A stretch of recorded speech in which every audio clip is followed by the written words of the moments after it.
Ndewonu ndị ebe anyị, ekele dịrị unu mma no unu agbapele ya dịrị unu na mma.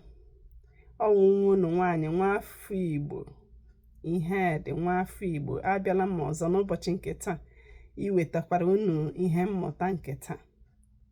So dịka m kwuru n'izu ụka gara aga, ihe m ga na-eme ugbu a, aga m nkwuchi ya n'Igbo, then aga m echịkọta ya jiri asụsụ bekee maọbụ asụsụ oyibo chịkọta ya ọnụ. All right. So what I'm saying is that today I will go ahead and do our usual lesson with Igbo language, and then I'll summarize it in English for those who may not understand the dialect or understand Igbo language very well. I just want to be able to reach to most people. So ihe mmụta nke taa wụ ihe a na-akpọ iwe maọbụ iwe ọkụ. Ndị bekee akpọ ya anger. So ya bụ ihe anyị ga-ekwu n'ụbọchị nke taa. So ọkwanụ mgbe onwe ihe ga-akpali mmụọ mmadụ mee ya obi adịghị oke njọ, iwe abịa ya nke ukwuu, ya ewe iwe ahụ nke ukwuu data o nwere ike merụọ onwe ya ahụ, maọbụ merụọ onye ọzọ ahụ, maọbụ merụọ ndị mmadụ ahụ, maọbụ mebisie ihe. Okay. So even mgbe ụfọdụ o nwere ike lead kwuo to mmerụ ahụ nke nwere ike lead mmadụ to ụlọ ọgwụ, or even mmerụ ahụ nke ga-ebute ọnwụ. So ya wụ ihe m chọrọ ikwu tu n'ụbọchị nke taa. So mgbe ahụ onye ahụ na-ewe iwe ahụ, o nwere ike ya bụ na onwe ihe mere ya obi adịzi ya mma, obi a na-afọ ya ụfụ, maọbụ ya eche na onwezi onye hụrụ ya n'anya, maọbụ ike gwụrụ ya nke ukwuu, maọbụ na onwe ihe mere ihe na-eme ya. So onye ahụ oke iwe ahụ abịa dị ya. Olekwana otu ị ga-esi mata maọbụ na ịhụrụ mmadụ ga-amata ma na iwe na-ewe onye ahụ. Imirikiti ndị mmadụ maọbụ Central Igbo masị ọtụtụ ndị mmadụ na-ewe iwe. Iwe bụ ihe na-ewe onye ọbụla. Onwe onye gasị na iwe a na-ewe ya. Onye si na iwe ewetụbeghị ya before. Ọwụghị eziokwu. So but the thing wụ, mgbe ahụ iwe were gị, kedu ka isi jigide onwe gị? Kedu ka isi mee handle the situation? Olee otu isi nagide ihe na-eme mgbe ahụ? Olee otu isi mee ka iwe gị ahụ wee jụrụ? Iwe dị ịgụ akwụkwọ, ndị na-agụ akwụkwọ agụta ya. Ịgụọ Baịbụl ga-agụkwa agụta ebe iwe wekwara Jizọs Kraịst. But olee otu isi manage iwe ahụ? Olee otu isi handle iwe ahụ were gị? Okay. So ọ bụrụ ndị na-agụ Baịbụl, ị ga-ehụ na ọkpọtụchakwara ya aha ihe gbasara iwe. Okay. So ọ dị natural, but ozi how olee otu isi mee nwe ya, olee otu isi jigide onwe gị mgbe iwe ahụ were gị, gịnị ka ị mere? Okay. So mgbe ị ga-amata na mmadụ iwu ọjọọ ahụ abịala onye ahụ nwere ike olu ya abịa na-arị elu. O nwere ike na-ekwu ihe o kwesịrị gị ikwu, ekwu ihe ọwụ ya gwa mmadụ, hey, obi eme onye ahụ kim. Okay.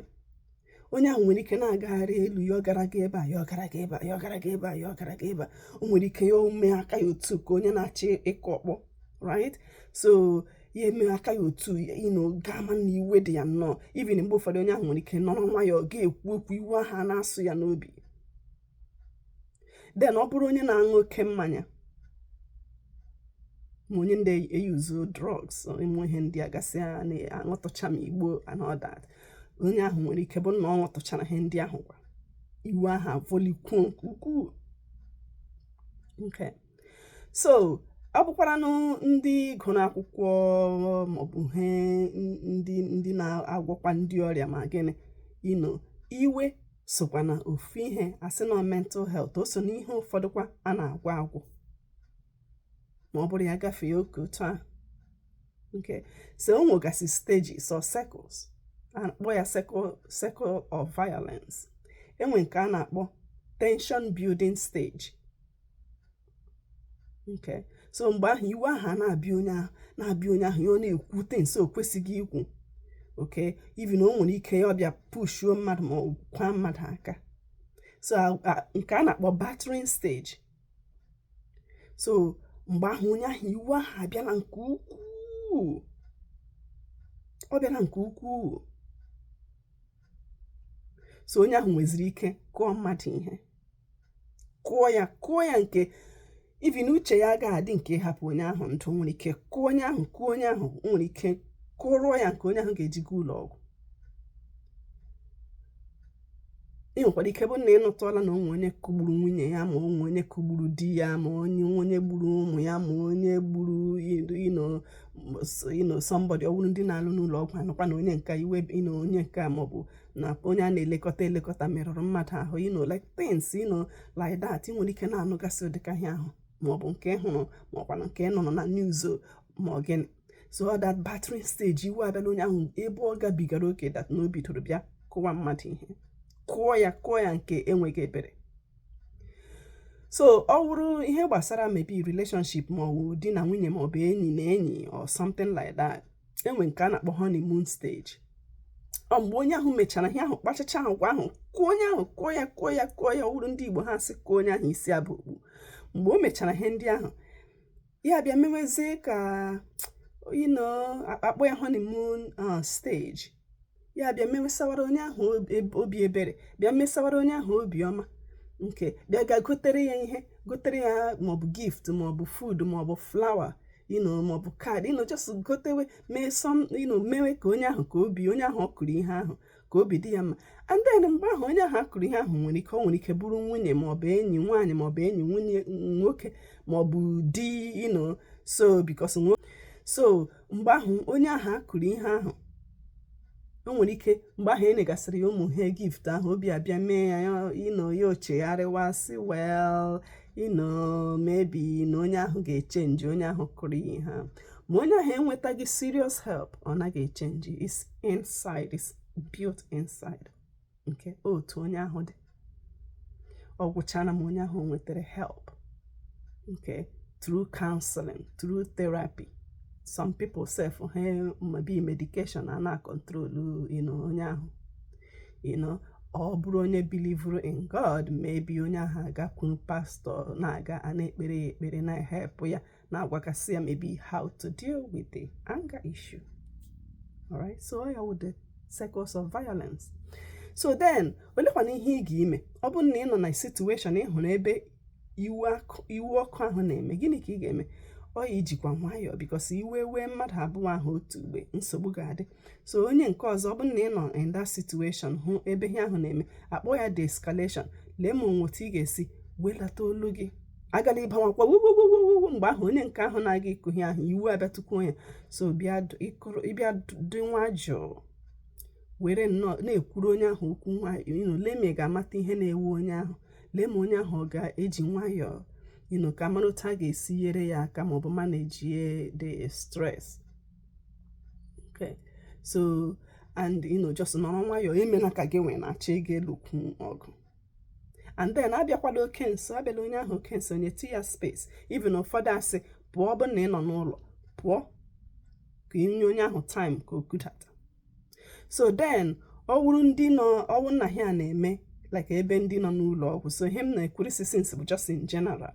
Ọ bụrụ ndị nọ n'ebe ụlọ ọgwụ dị enwegasị ọgwụkwa na-enye people so ụfọdụ akpọ ya antipsychotic medication help ka onye ahụ wee kutoji, or anti-anxiety medications kwa ka na-use. Even ụfọdụ self a result otu restrain mmadụ ijigide onye ahụ ka ọ hafụ imerụ mmadụ ahụ.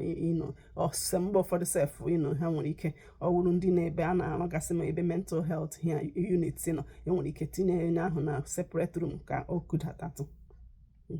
So ihe ndị a ka m nwere ikwu n'ụbọchị nke taa n'Igbo maka iwe ọkụ.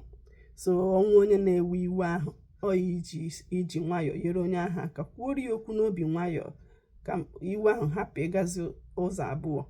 Ka ele ma onye ahụ ọ ga-akụji. Ọ bụkwara ya dị possible onye ahụ nwere ike voice out gịnị na-ewe ya, ịghọtala. ọ bụ na mmadụ na-achọ ikwuru gị okwu mgbe ahụ, it's like okay, kwuo ụgwọ onye ahụ na obi adịghị mma na iwe dị gị na ochetu so onye ahụ nwere ike kudatat. So to summarize it in English, so anger and anger issue and anger management on ihe m kwuga today. Okay, so ọkwanụ mgbe mmadụ bịara, maybe the person is feeling humiliated, hurt, rejected, threatened. Okay, they feel embarrassed for some reason. Maybe something happened where they went to a meeting or when they were in a gathering or something. They feel all these things, all these emotions, and then they become angry. Okay, they become angry. Again, anger happens to everyone. No one will say that they have never been angry before. If someone says that, they are lying. Okay, so but how did you manage the anger? That's the case. So now, if you are not able to manage the anger, if you're not able to talk to yourself about calming down and know how to handle the situation, it can result to violence where you may hurt yourself, hurt somebody else, or even cause injury or even death. So then how do you know that somebody is getting to that extent? Okay, the person may start pacing up and down. They may start yelling. Okay, they may even, avoid eye contact. The person may start to, maybe jaw clenching or, pacing around,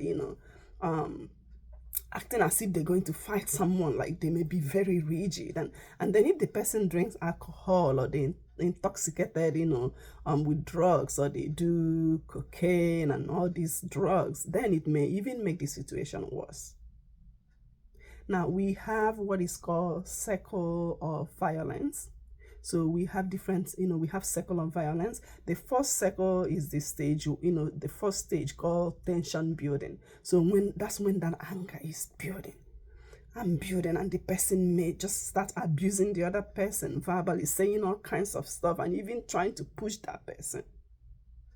Okay, and then the battering stage, that's when they become so angry that they will beat up the other person really, really bad. Like in they become overwhelmed with that anger, that they don't even care if the other person is alive or not. So they may actually cause injury that will lead the other person to the hospital, or even they may even kill someone. You may have heard, you may have seen, but it can result to that. It can lead to that extent.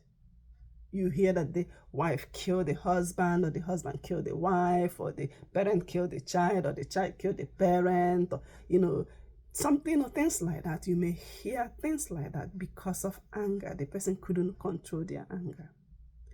If it's in a relationship, maybe a boyfriend or girlfriend and boyfriend, or husband and wife and husband, there may also lead to a stage. There's a stage called honeymoon stage.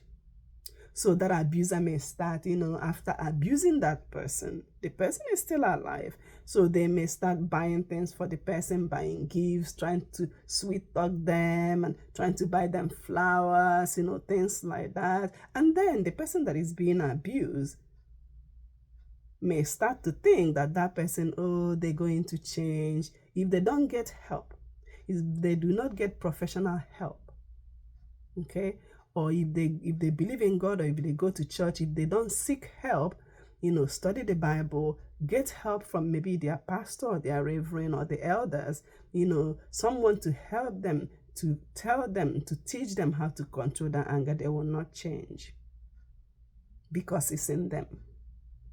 They don't know how to control their anger. So then, if you're in a situation that you see someone, they are getting so angry, they're becoming violent, what are you going to do?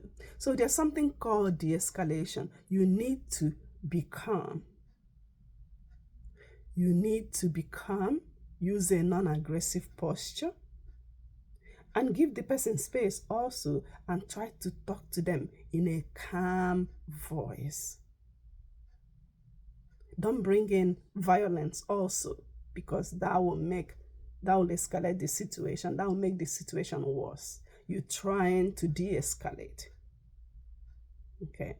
So for people that work maybe in a mental health institution or in a hospital, when that happens, the person, usually they may call security and all that, and the person may require a medication or medications. Some medications like anti-anxiety medications or antipsychotic medications. There are different medications.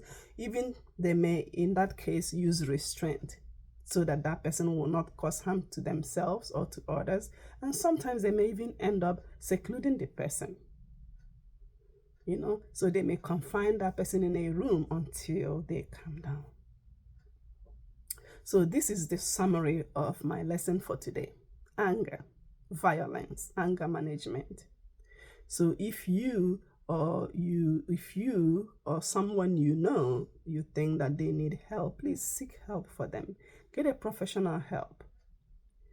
Okay, depending on where you are. If it's somewhere that you can get a psychiatrist, you do that. If it's somewhere that you can get maybe a leader from the church or the pastor or reverend or a leader of a community or in a compound or in a small village or in a family, get help for that person. Don't judge that person. That person may need help. They may not be able to know how to control their anger issue. Try to be nice to that person. Try to always find a way to de-escalate the anger. Okay, don't try to make it worse. All right, so I will conclude today's lesson. I'll conclude it here, and I hope you learned something from our lesson. Okay, so please, if you like this lesson, give me a thumbs up. Okay, like it, share it to others so they can learn one or two things. All right, so I'll see you next week. All right, so unu nọrọ nke ọma ndị ebe anyị, unu nọrọ nke ọma ndị Igbo anyị, mmadụ niile nọrọ nke ọma. Aga m ahụ unu n'izu ụka na-abịa. Ka emesịa. Bye bye. Ka emesịa.